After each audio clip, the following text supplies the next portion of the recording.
জন্ম মৃত্যু পঞ্জীয়নৰ নামত ধন সংগ্ৰহৰ অভিযোগ। জোনাই খণ্ড প্ৰাথমিক স্বাস্থ্য কেন্দ্ৰত 200 টকা সংগ্ৰহৰ অভিযোগ। তদন্তৰ দাবী ৰাইজৰ।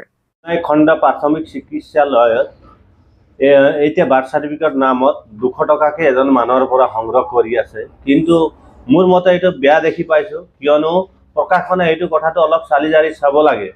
কিয়নো একজন মানুহৰ পৰা 200 টকা লোৱাটো ভাল নহয়।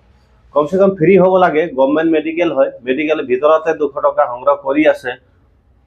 200 টকা নোলোৱাকে আপুনি 10 টকা এটা ল'ব পাৰে পেপাৰৰ নামত, কিন্তু 200 টকা মোৰ মতে ভাল হোৱা নাই এইটো লোৱাটো।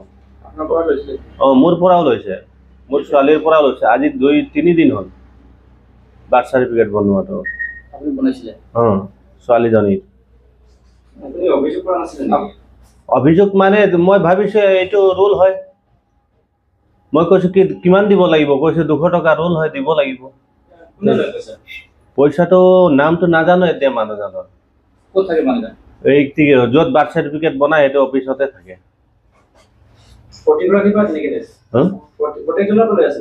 প্ৰত্যেকজনৰ পৰা 200 টকাকে লৈ আছে, মই নিজে দেখিছো।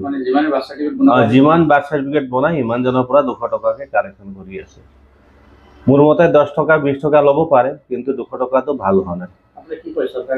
চৰকাৰ প্ৰশাসনক জনাও এইটো 200 টকা লোৱাটো কিহৰ কাৰণে লয় সেইটো কথাটো জানিব বিচাৰো। আৰু এইটো 200 টকা লোৱাটো বন্ধ হ'ব লাগে, প্ৰশাসনে চাব লাগে, মেডিকেল ডিপাৰ্টমেণ্টে চাব লাগে, এইটোৱে কওঁ।